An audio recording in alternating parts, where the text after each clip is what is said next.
ever leave. See me drinking tears for water. You're not here with me. Say I am the fool. I should ever let you go away. Call me what you will, but honey, don't you ever stray.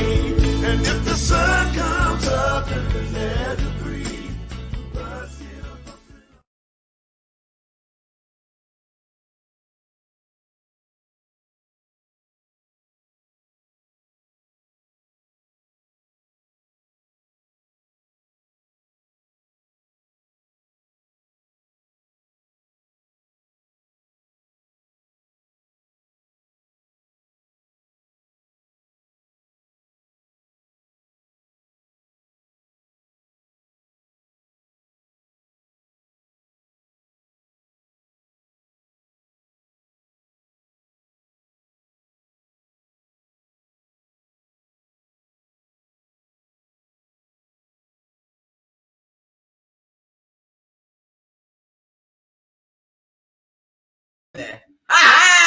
Let's try this again. I am Mr. Noise. I'm Mrs. Noise. And this is the off-centered I Still Do. Oh, because you keep saying off-centered. Because it's off-centered. I can't stand it. Oh. It just takes a second to center it and get it right. Oh. You have guests. Treat your guests like you want them in your home. That's a little bit better. Oh. Still not great, but we're going to make it work. Hi, Mama Noise. I be trying to get it right, man. Production, man. We're on limited budget right now, but soon we'll have a bigger budget and we'll have people that do this. That's right. Woo woo. There you go. We got an interesting show for you tonight or today because today's show is about Black. No, that's not the right banner. There it is. Black love lessons we learned from Black romance films, and so. Some of our favorite films, there are certain lessons that we took from them that are applicable to, that's a great word, applicable to life in America. So we want to talk about that today on our show because we think it's an interesting topic. So we set aside some iconic Black romance films and took some of the lessons from those. And we'll discuss it. So, Mama Noise, are you ready? Yes, I believe I'm ready. All right, because we were off-centered there. We're still off-centered right now. Please. But we're going to make it work. Okay, so the first film is Love Jones. And the lesson that we took from, that we're going to highlight from that is intentions. Oh. And so... if you remember the story, Love Jones, it was Darius Hall. Love Hall. I'm not saying Love Hall. That was his last name? Yeah, I don't like it though. Because he's just trying to force Love Hall in there. No, ain't nobody's last name Love Hall. It's his fictitious last name. I'm Darius Love Hall. Your name is Barry. Ain't nobody question none of your characters in any of your scripts. You don't have to question none of the characters in my scripts. You don't, because all of them have some basic name. They have unique names, but that's the point. They're not Love Hall and all that ghetto-y stuff right there. Only reason you hate her, only reason you said I'm a hater is because that's one of your favorite movies.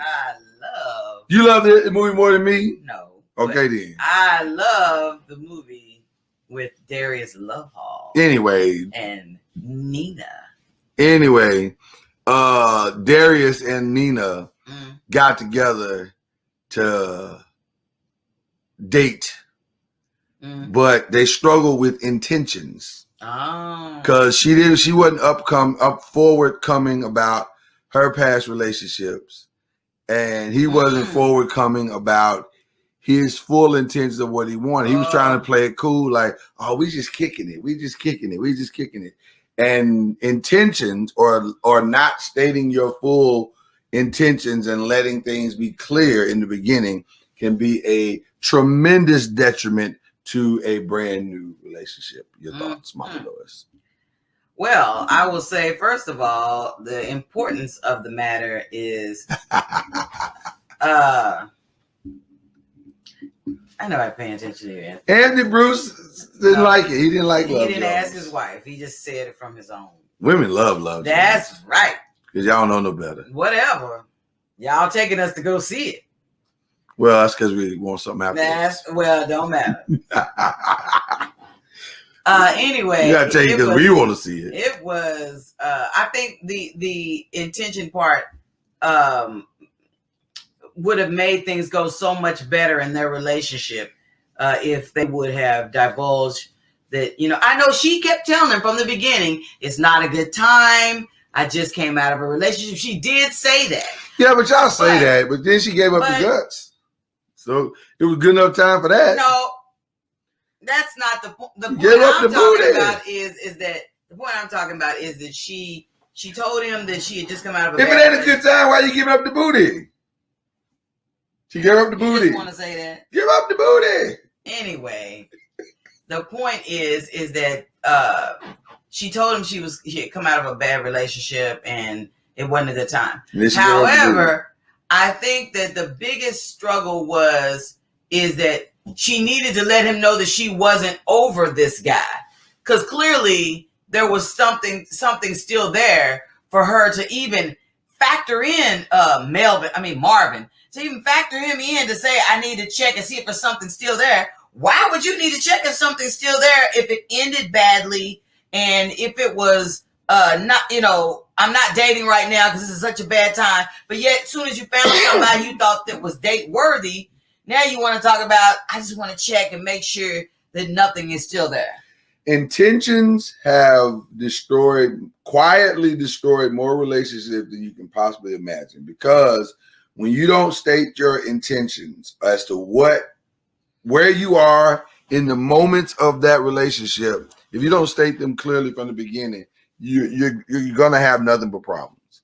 You're going to have nothing but problems. If this is just a jump off between two people, then that needs to be clearly stated. Hey, listen, I ain't here for a relationship yet. Not yet.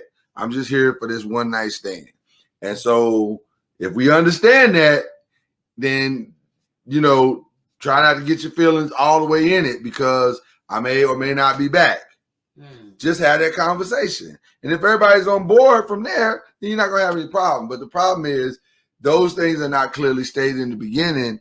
And so there are assumptions, like niggas getting up to make eggs for somebody the very next day because he's enamored with somebody. Hey, listen. You know what I'm saying? I'll make eggs for you. My wife didn't get a meal from me until we were married. But I made eggs for you every day until then. It was disgusting. But you ate them eggs. Not disgusting because she can't cook eggs right. She cooks eggs well. She's a very good cook. But I just don't like eggs. I didn't find that out till we got married. Exactly. You didn't even find out I could cook until we got married. You was hiding your skills. That's right. Well, see, that's the same thing that they do when they have their intentions. Nope, they're that's not the same thing. On Nope. their Nope. own stuff until they know for sure. That that's is the not one. the same thing. Me just not letting you know I can cook ain't got nothing to do with my intentions. But I intend to cook for my wife, well, which you is said you which wasn't is what I did. intending- But you didn't intend on cooking for a girlfriend. That's right. Okay. Well, I'm saying the intentions from Love Jones, that Darius's character was, he's gonna wait and see, because he had come from out of some broken relationships, and he's like, we just kicking it in this relationship. But he didn't say that to her. He said that to his boy. Now that's Say that to her. Yeah. Listen, right now we just kicking it. Let's see where this goes. If you have that conversation, then you don't have as many problems. Intentions are an incredibly important part of that. Let's go to number 2. All right. Forgiveness. I'm sorry. From the movie The Best Man. This is genius, by the way. Damn. The reason why this is important is twofold. And one, well, threefold really, because one is more subtle than the other one, or not as obviously stated as the other one. The movie, obviously, for those who remember the movie The Best Man, is the premise is they all get together, the best man actually had sex with the fiance, The bride to be, and they didn't find out until the weekend of the wedding. And so now the groom has to decide, am I going to marry this woman and forgive her for what she did? Because I promised myself that with all the stuff that I did, if I ever found out that she did something, I would forgive her. That's what he promised himself. So would he live by that, and especially forgiving his best man because he was the one that did it, or would he cancel the wedding? So the reason why I said it's threefold on the forgiveness is, number one, he had to forgive her. Him. He had to forgive him. Number two, he had to forgive her. Well, maybe that's number one. Number one, he had to forgive her. Yeah, her. Then number two, he had to forgive him. And then number three, he had to forgive himself. Which is not the most obvious part of this. He got called out on his promise. You know, we be making promises to ourselves, or I said I promise. Well, it's not even just the promise, though. See, the thing that we don't always understand in these moments like the best man is that he had done his dirt. Oh, yeah. He had sowed his wild oats. He was. But he had, what? Wait, what? He had done all the things that he wanted to do. And that thing came back to haunt him. Mm-hmm. So now all of a sudden, I'm gonna take it if you don't stop. What you want to do? We live. You trying to show your mind? Nah, I'll show you that later. We bad. Oh, we bad. Okay.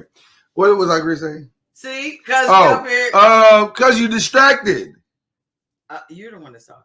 That don't mean you're not distracted. Get your life together. Whatever. We having some issues in production right now. No, we're not. It's you. All right. Anyway, like I was saying, he had to forgive himself because he did. There's a certain part of this where he kind of provoked this. She knew the reason why she cheated. Her stated reason was because you was out being a hoe. So that's why she did it. Yes, but were they she wanted to get him back. She wanted to pay him back. So she said, "Okay, you want to go cheat with all these random broads? I'm gonna show you what cheating looked like." So she cheated with him with his best friend. So it wasn't that a relationship they just happened to have before she met him, and then it was part of her past. This was something that she vindictively. You never knew that about the movie. I guess I didn't really know. She fully knew what she was doing when she cheated on him. She was getting him back for all the cheating. For his best friend, right? She came and she said, "I want him to hurt like I'm hurting." I never knew. So yeah, so that's why it hurt so much because he was like, I can't even be mad. He said that's why he said I can't even be mad at her the way I want to be because all of the stuff that I did, I cheated on her the entire time we were in the relationship. So I'm stuck because I promised her I would forgive her. So now you got to live by what you said. Noisemakers, did y'all know on Best Man? Did y'all know this? Did you know that the bride was like, I'm finna get my hoeing boyfriend, football player back by getting with his. Why did you not know that? I'm saying I didn't. I thought it was something that the reason why Harper was hiding it in Best Man is because that was something that happened so far before he met. No, they had already met. I didn't know that they had met and that he was. So to me, that made no sense. But it was a one-off. It was a one-off. But still, then it made no sense for him to incorporate, that part into the book.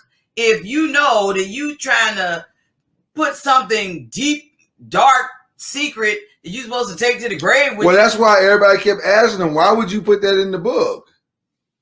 It's a fictional character. No, bro, you smashed. You made sure that, But I think there was a part of Harper that wanted him to pay as well.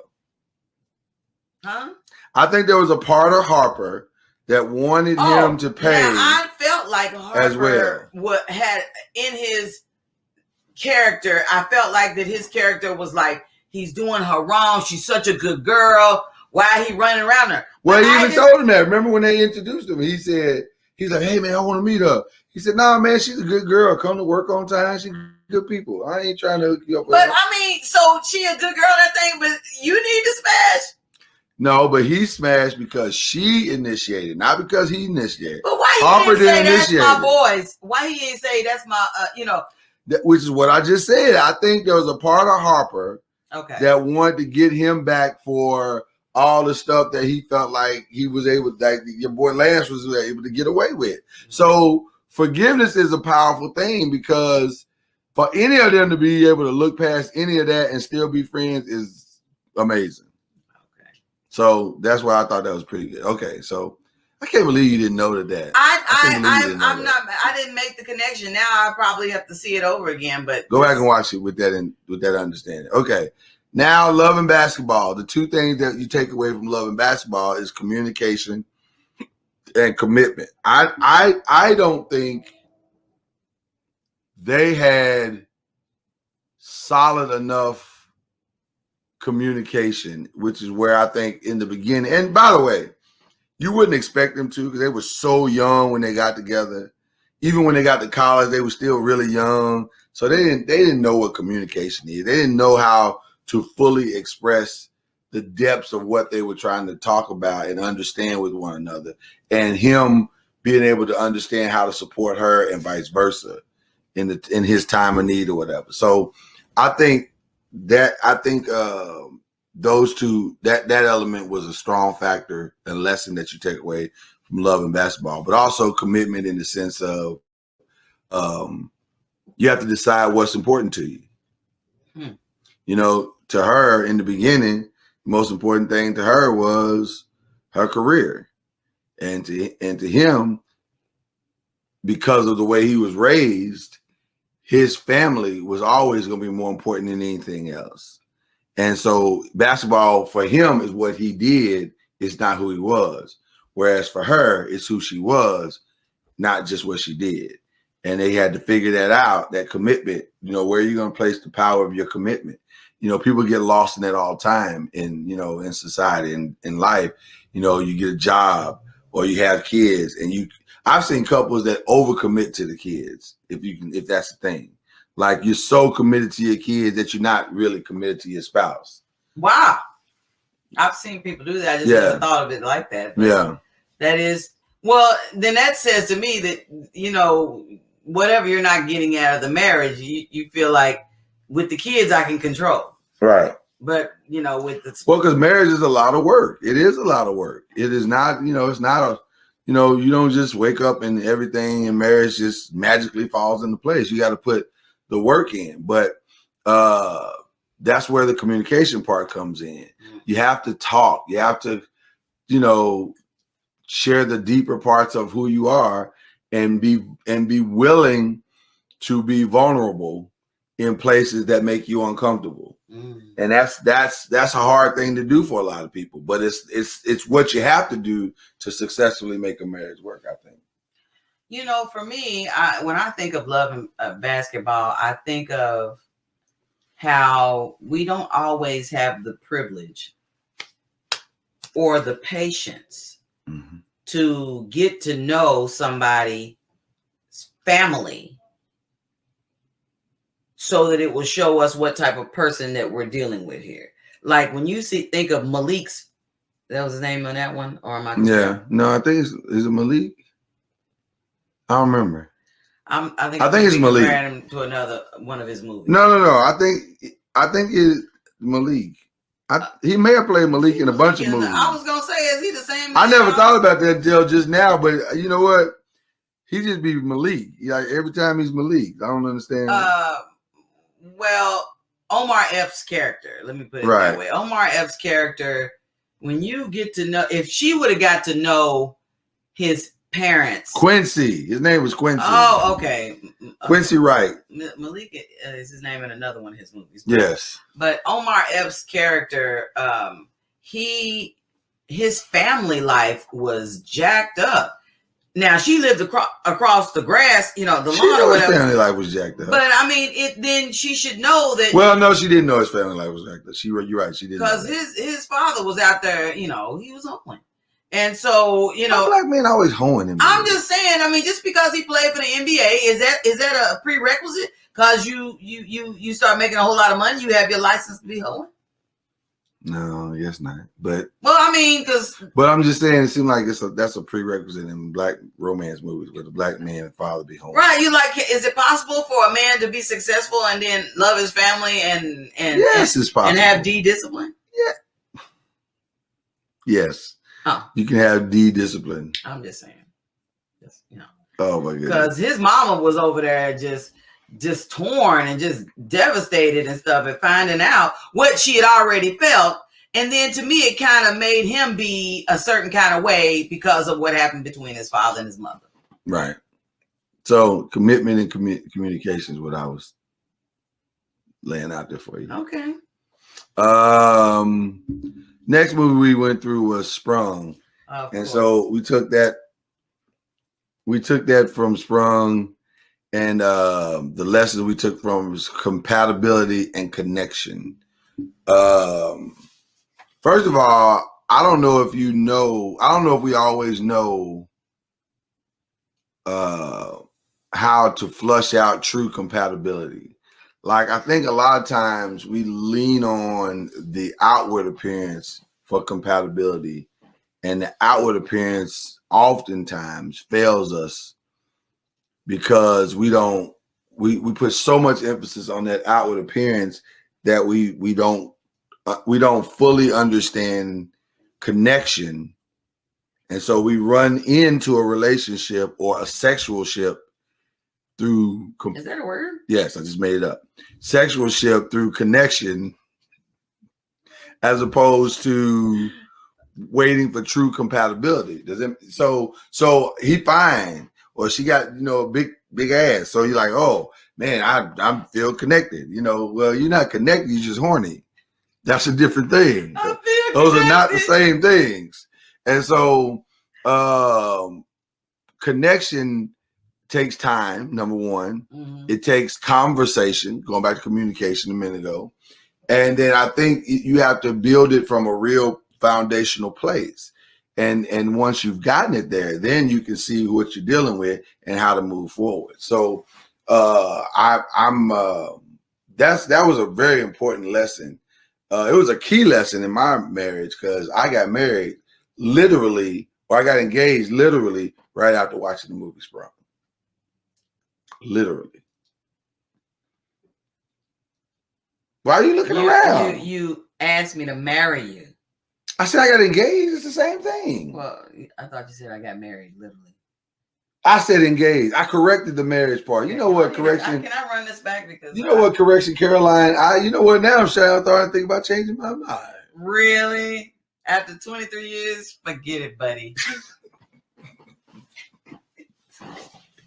Well, anyway. Do you agree with the lesson? Yes, I agree with the lesson. Because we do tend to take the exterior and make our decisions prematurely. I can honestly say meeting you was the first time I'd ever let the connection lead me to compatibility. It's the very first time. It had never happened prior to that. Prior to that, it was the outward appearance. It was, I'm sexually attracted to her. Oh, she fine, blah, blah, blah, blah. You are fine. Now, let's be clear. You find it in the mug. You find it in the mug. Just saying, now, wait a minute. Right. Now, settle down. You fine, all right? You fine. Let's make sure but I didn't, for some reason, in this particular relationship, I did not get blinded by the fine. And I let the connection kind of guide me to love. And I had never let that happen before. So it was interesting because I was like, recommend that? I would absolutely recommend that.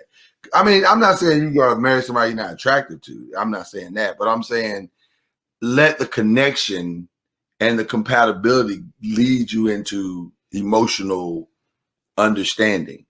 Don't just take face value and they'll, oh yeah, she fine. I'm in love. I love you. No, that's not going to work. You need to be drawn in to this thing with something that's greater than yourself. And I think that connection and compatibility did that for me with you. Now I know for me it was the opposite with you because I'm so sexy. Yeah, you are. You was like, I need that man. I was like, but you know what? I would have to admit that it wasn't the I mean, you are attractive. I am fine as hell. Yes, you are. Yes, you are. Look at this. Yeah, Y'all see yeah, this? you are. Yeah, you are. But you know what? I have to admit that it was similar to what you said. Yeah. There was the connectivity, the compatibility. That meant so much more to me. I mean, I've seen fine dudes. It's the same thing like you said. I'm not trying to repeat what you said, but no, but it's the real. But that's real though. That's real. I've seen fine guys. I've seen guys who look like, okay, he might be okay. But at the same time, you're going, is this somebody that I'm compatible with? Right. Is this somebody that I can really connect to? Is this somebody that I can see longevity? Yeah. And that's not something that you see all the time. Well, you can't see it immediately. So that's the key. You got to wait for connectivity and compatibility. And I think our lack of patience sometimes, and our abilities to be distracted by what we've seen and what we've heard don't allow for us to wait on true connectivity and true compatibility so that we can build something real.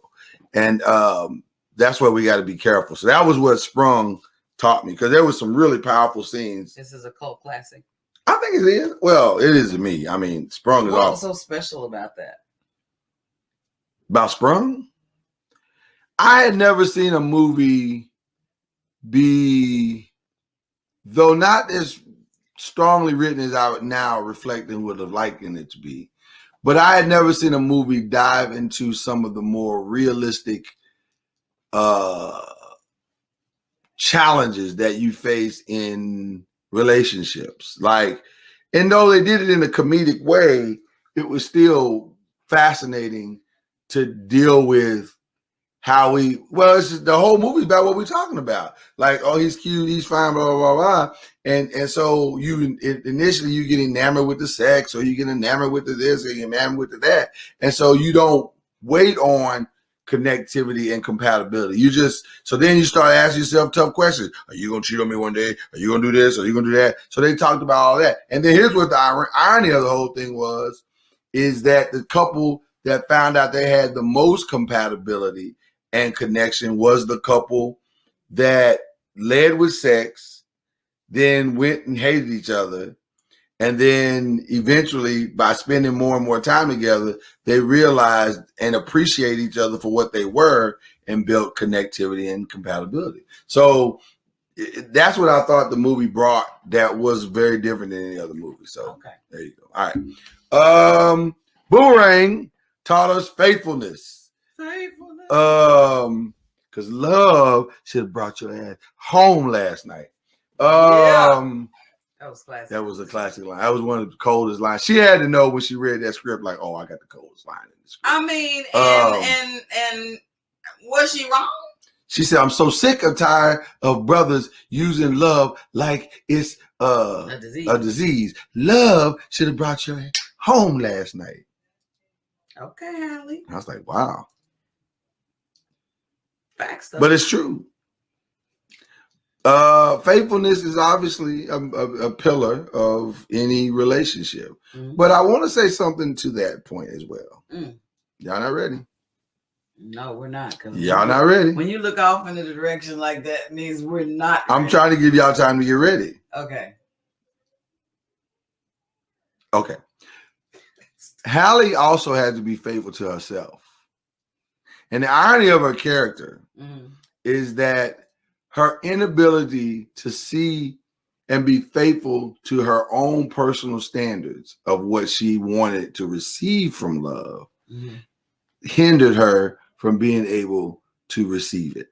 So she knew, because see, here's the thing that we never talk about with that moment. We never talk about with that scene. Halle knew he was a hoe. He was dating the other girl when he got with Halle.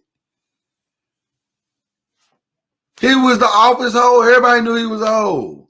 So you the one that jumped off into this talking about some love should have brought you home last night.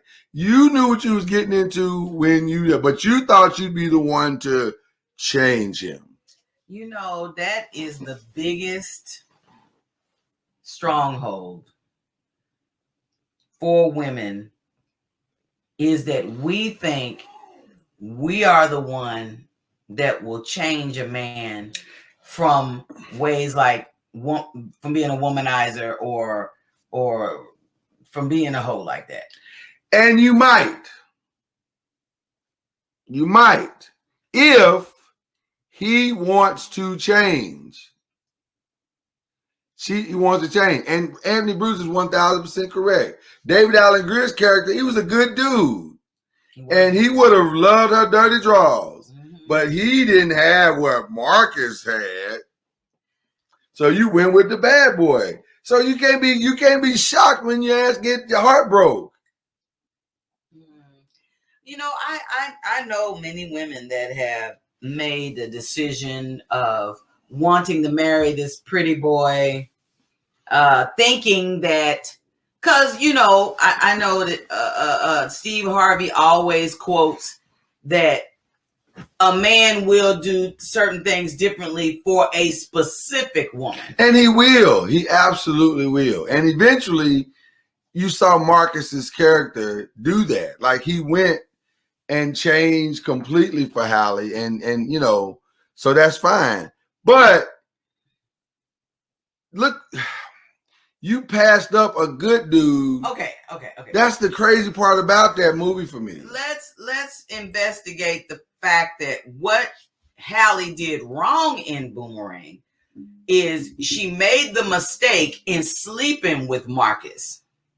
She didn't make no mistake. No, when she slept with him, if she was looking for love, letting him sleep with her that first night, and then letting him move in with her, and then want to start talking about what Love should have done. Love said, hold up. If he's a hoe right now, let him keep on doing that. But you thinking that maybe my love will make him change. Maybe him living in with a woman that's going to be faithful and loyal to him will make him change. None of those things made him change.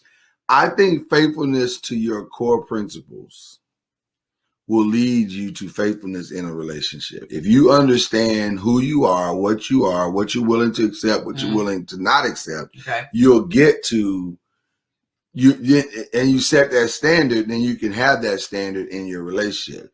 But she took a tremendous risk by doing what she did. And now ultimately, because it's a movie, it worked out. But it don't normally work out. Yeah. I wouldn't advise women to take Halle's route to love.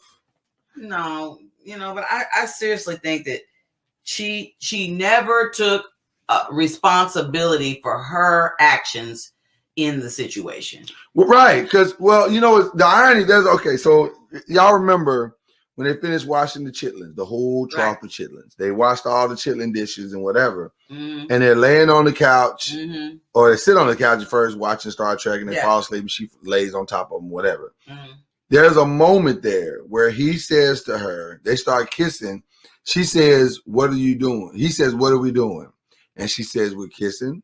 And he says, "We can't kiss. We're friends." And she says, "Well, friends can kiss."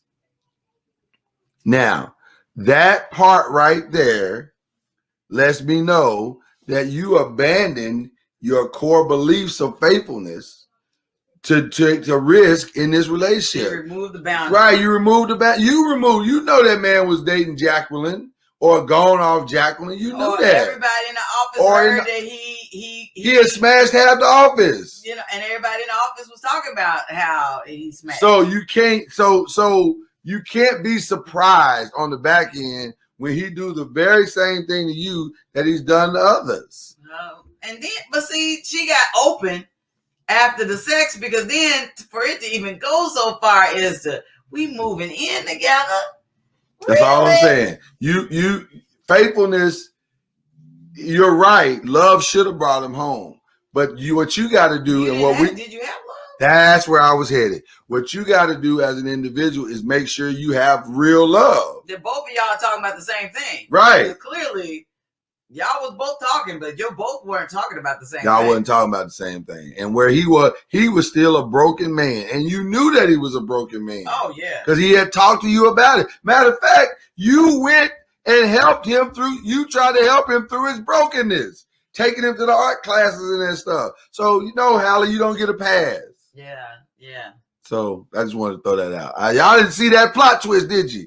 There was a plot twist. It was pop quiz. Okay. Malcolm and Marie, for those of you who have seen it, a lot of you haven't seen Malcolm and Marie, but it's a great movie on Netflix. And I think the lesson to take from that is perseverance, because, in my opinion, is because they were a couple who got together, and there is toxicity in both of them. Oh, Lord. Historical toxicity, life trauma toxicity. And in the whole movie is about an argument that they had after an award show because he didn't thank her at the award show. And that lack of acknowledgement opened up this massive can of worms of their relationship, of stuff that they hadn't been dealing with. And so conversations that they hadn't had. So the perseverance for me is them staying the course in that movie through some very difficult conversations to get to some truths that needed to be uncovered and revealed. That's a hard thing to do, because in a lot of relationships, we don't want to have hard conversations. We will duck and dodge the tough conversations because they are tough conversations.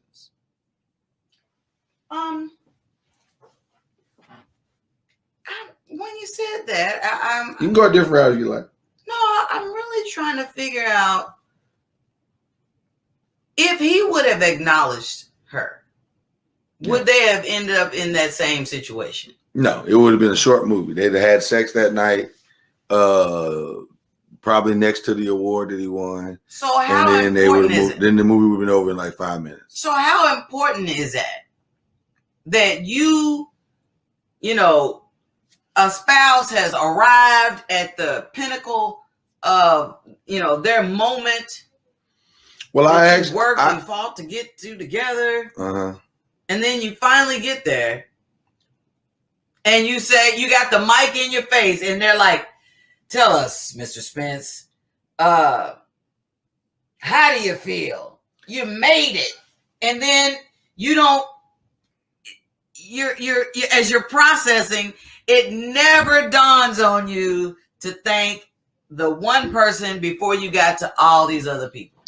Okay, so plot twist. You just threw a plot twist in. I think it would have been difficult to not have acknowledged you in that particular venue or vein. And I agree with you, Anthony Bruce, that eventually something would have started the argument anyway. So it wouldn't matter. So that was just right. It wouldn't have mattered. Yeah. Waiting to happen. Right. But I do think your micro point highlights a macro point in that when there are unresolved celebrations in your marriage, okay, then the little ones, any, it don't matter, little, small, big, don't matter. Okay, but when there are unresolved celebrations in your marriage, then you find then you will, because you've taken somebody for granted or whatever the case may be, then I think you are going to fall into challenges being able to move forward, because in the words of the prophet G Money, you didn't build this by yourself. We built this. Oh my God. So that's what happens. Y'all building something together and there's no acknowledgement of the contribution. So that's why I think they were gonna stumble at some point anyway. But to that point, I think that's what makes the movie so powerful, because they kept digging away at it through some hard dialogue. Ooh, and I mean, listen, Malcolm and Marie is a tough watch. You ain't ready. Yeah, we've had that conversation on this show. We did an actual.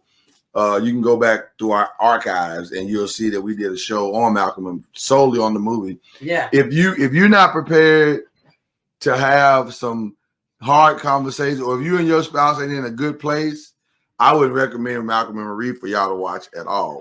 Or maybe I would, because maybe it would uncover some hard conversations that you and your spouse need to have. You can get some coffee or something, because it's gonna be a long, long, long night. They stay. It was hours upon hours upon hours into the next day, still going over and over. Oh my gosh. Well, but listen, the fact that they kept persevering through it all, that tells you that they really loved each other and they wanted to be together. Clearly, but I mean, they needed let's call a counselor to come in and try. Listen, love is hard, man. It's hard. We've gone through long weeks and months of counseling and therapy and working it out and trying to figure it out. That's part of it, man. Listen,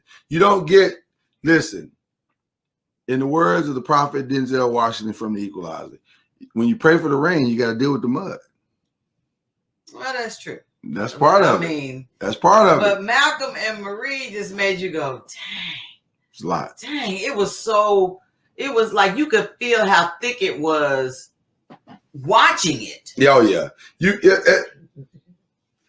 It's funny because, not funny, but it's a powerful movie to me, because it's the most accurate movie I've ever seen as it relates to true arguments in relationships and marriage. Because when you've hit that one area that y'all ain't been talking about, it don't end in 5 minutes. It don't end in 10 minutes. It's hard, and there's ebbs and flows and peaks and valleys and ups and downs, and you're just like, man, when is this gonna be over? I just want to go to bed.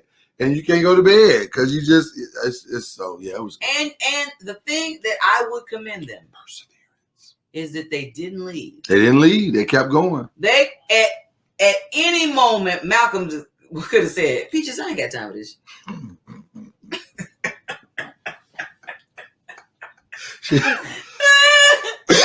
Shout out to Low Down Dirty Shane. I was just saying, I got time for this. But you know what else I liked about it?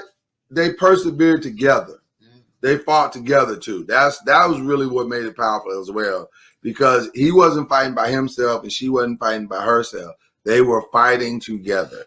And I think that's a critical component of persevering through the hard times, which is one of the reasons why we pray for the Smith family, because I don't think, they ain't fighting together. So that's a whole nother conversation. Okay. Talking about Will and Jada Smith. Yeah, who do you think I was talking about? I don't know. We got a bunch of Smiths around. Well, we talking about them. Okay. Everybody knows Smith. All right. And then the final one was Covenant, The Best Man's Holiday. And, I'm going to tell you something, man. Watching that movie and the final scene where he's playing for my New York Giants. And,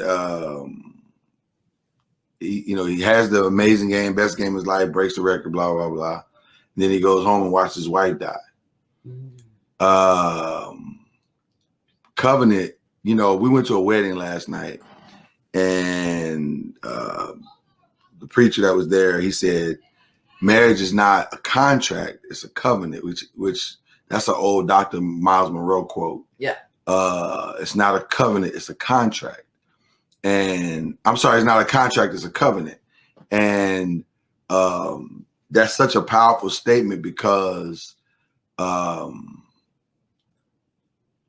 when you promise through it all to be with somebody, you make those vows. We watched two young people make vows last night, richer for poor, sickness and health.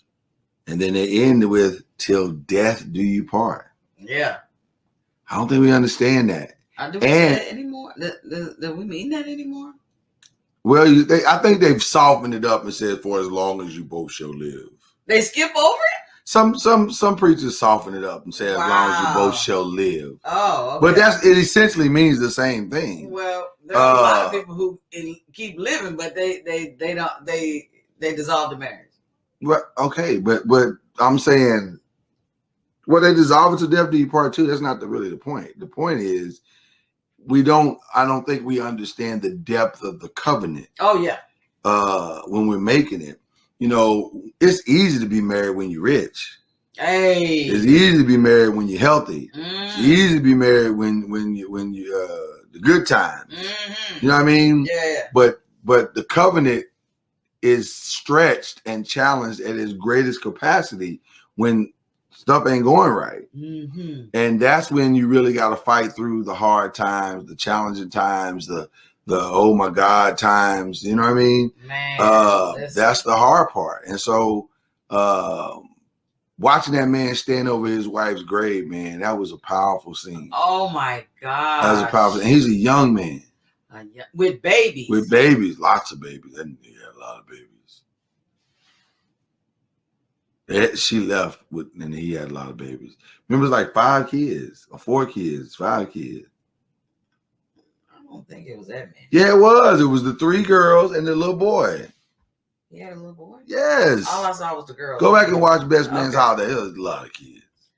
Well, and that's a good I can't even imagine. Yeah, and then you got to explain it to the kids. Right? So, covenant is real, man. When you make a lifelong promise before God, that's a strong, that's what a covenant is. You're saying before God. Well, maybe because when you say contract, when everything in this world says contracts can be broken. Right. Or they say tear up the contract as if, and we'll just like pretend like it didn't exist. Right. Well, covenant is not like that. Covenant's not like that. You're saying that you want to give your life for this person.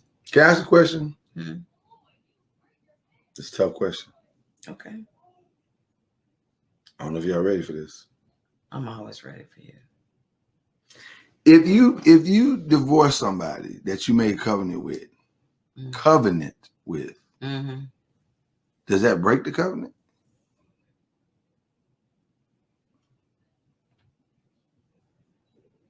I don't know how to answer that. I don't either. Because I've never heard covenant broken. Have you? Yes, people break covenants all the time. Well, but that's why the divorce rate is so high. But does God see you as broken the covenant? Or are you still obligated to fulfill the covenant? Well, I think it depends on, if I understand it correctly, it's in scripture where it depends on what was the reason. Okay. So God says that. I'm talking about walk away. I just know it's irreconcilable differences. So that's like saying, I decided all this time I don't like vanilla ice cream. I prefer strawberry. Okay. But you've been eating vanilla ice cream all this time. That's what I'm saying. Okay. That's a great question Anthony's asking. Are there rules that govern the covenant, to governing the covenant? That's what we got to understand. That technically, yes, the rules are you're supposed to stay. Yeah. Unless there's infidelity. Hey, infidelity, or someone is an unbeliever in the marriage, and they don't want to stay. You can't break the covenant, but because according to the word of God, they are not, you are a believer and they are not. So because they are not a believer, they are not bound to the covenant. Oh. But you can walk away. They can walk away. So it's an interesting conversation because covenant is this powerful thing. True. But that's the reason why the scripture talks about being equally yoked, so that wouldn't be you wouldn't be able to use that as an out. Yeah, and that's why you got to know that was exactly right. That's exactly right. That's why you have to be with somebody who shares the similar belief system. Because if you don't, then they're not bound to the covenant. Mm-hmm. They're not bound to the covenant. So, man, the rules, you know, and it's like I said earlier, if you break up with somebody and you're both believers, does God look at that and say, well, y'all broke covenant? And is there a punishment tied to that? That's a good question. I've never asked that question. That's an excellent question. Like, what happens when you break a contract? There's punishments tied to that, penalties, fees, et cetera, et cetera. Yeah. Lawsuits, possibly. Mm-hmm. When you break a covenant, something to think about. All right. So that's our show today. We just wanted to take you on we like movies and music in this house. Yeah. So those are going to come up quite often on this show when we see something of interest that we want to bring to y'all. But I must say, I've never looked at the lessons that we have learned from all of the culture classics of Black cinema. I mean, I've looked at Love and Basketball. I've looked at Sprung. I've looked at what was the other one? Love Jones. Yeah.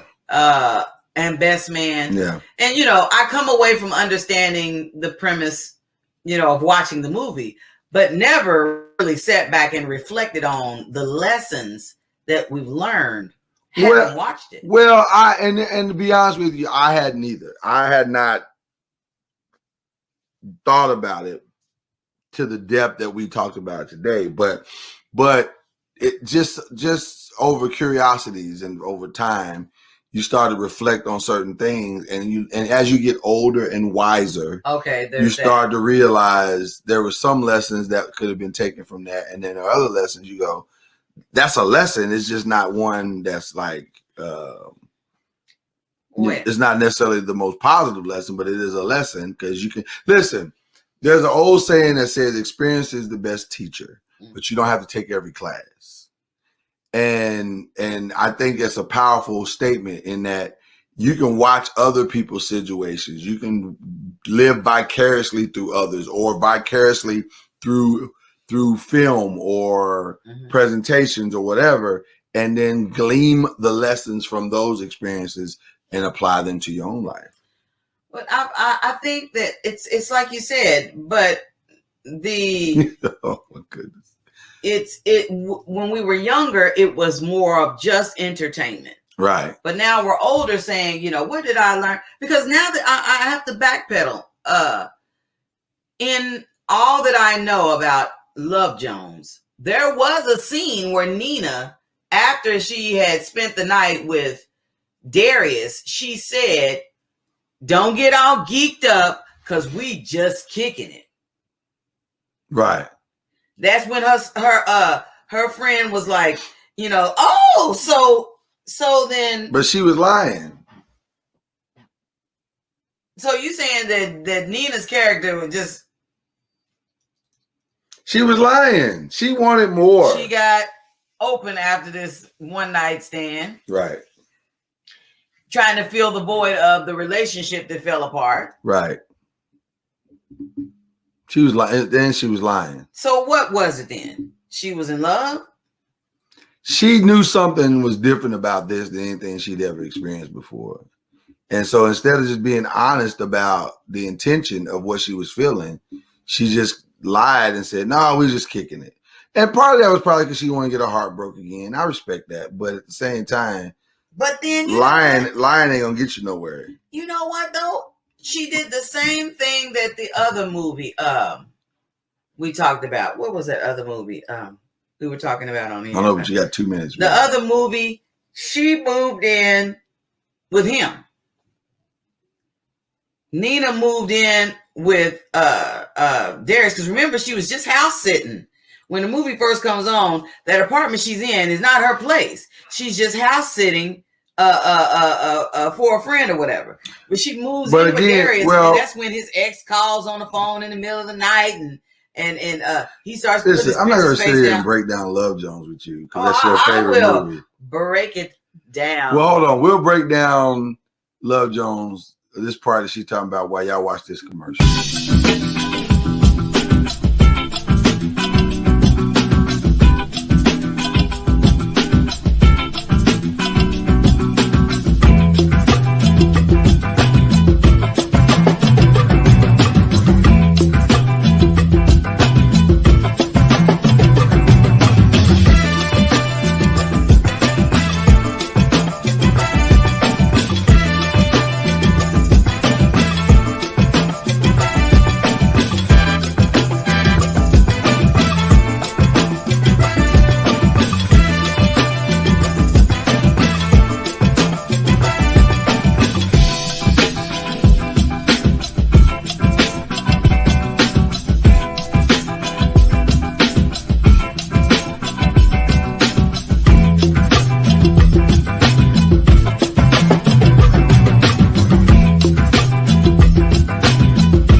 You're muted.